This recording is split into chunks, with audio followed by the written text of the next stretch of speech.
Aloha mai kako. We're going to continue on with the telephone communication skills. And what I'm going to do is we talked about making the phone call, and what we're going to do now is handling incoming phone calls. So preparing for incoming calls. As we were talking about with making the phone call, you really want to disregard all of your distractions. Be prepared. So that means be prepared with the work area. You want to include it to have all of the necessary materials. So what I want you to do is, if you're at work, do you pick up your phone with your left hand or with your right hand? Most people pick it up with their left hand.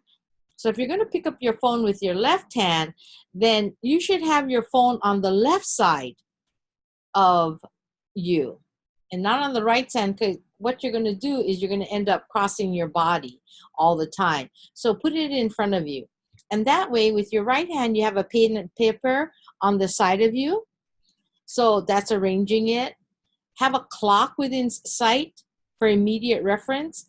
And the reason why you do that is if you have to take notes or a message, you can look at what's the date and time. So having the clock there really helps, especially when we're going to be talking about taking phone messages in another section. Again, place your phone in a convenient location. It's something that you don't even think about, but at work, look about where your phone is located. And then if you answer the phone, or your PBX operator or your receptionist, see if you could get a phone headset, especially if you're using it. And that way it'll help you. You won't have a crick in your neck. You have hands free, and you're able to type or transfer or anything that you need. You have both hands free. Second part we're going to talk about is answering the phone. Answer your phone immediately, preferably no later than the second ring. Check with your place of business and find out. Normally, it takes about 3 rings, which is acceptable. But we're going to be doing another exercise where you're going to listen to how many rings sounds. 3 is a long time. So you want to identify yourself in a friendly manner and make sure it's professional. If you know the caller's name, use it. Thank you for calling, Joyce. I'll be sure that Dr. Hatch receives your message. Nobody will be offended if you use their name. So here's how you're going to do. When the incoming call is coming, you're going to identify yourself on the phone. And do it courteously with a nice tone in your voice. Dr. Nash's office, this is Jill. Now, when you're answering the phone call, know your role.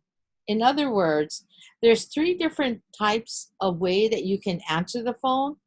The first one is, how may I help you? The second one is, how may I direct your call? And the third one is, may I place you on hold? Think about it. Is there a difference between the 3 of them?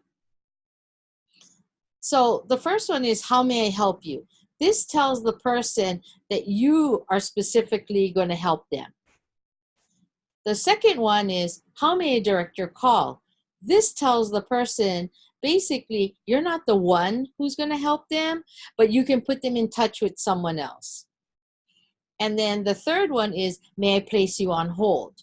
That's if you're answering several phone calls and you're asking them. Okay? So, how may I help you? You're going to help them. How may I direct your call?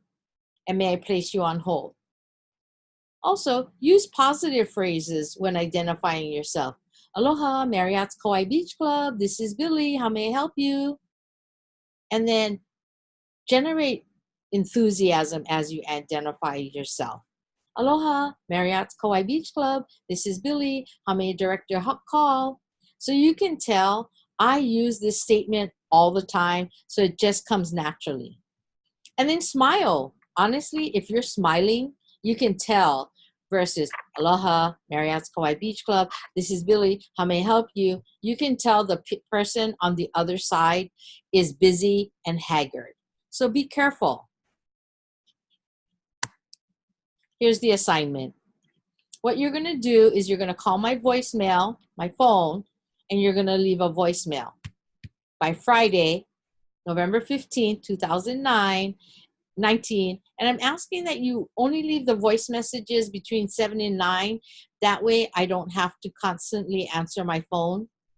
Here's what you're going to do. You're going to leave 3 separate voice messages. You're going to identify your place of business. You could say Kauai High School, Kauai Community College. You're going to identify yourself by your name, first name, and you're going to leave 3 different voicemails. Now, you can call me one time and answer or leave the 3 different voice messages, or you can call me 3 separate times. But I don't want you to say, aloha, Kauai Community College, this is Billy. How may I help you? How may I direct your call? May I place you on hold? No, you want to leave 3 different messages, okay? And then we're going to listen to each of your voicemails, and then you'll be able to critique your own message, all right? Aloha, and that's it for today. Mahalo.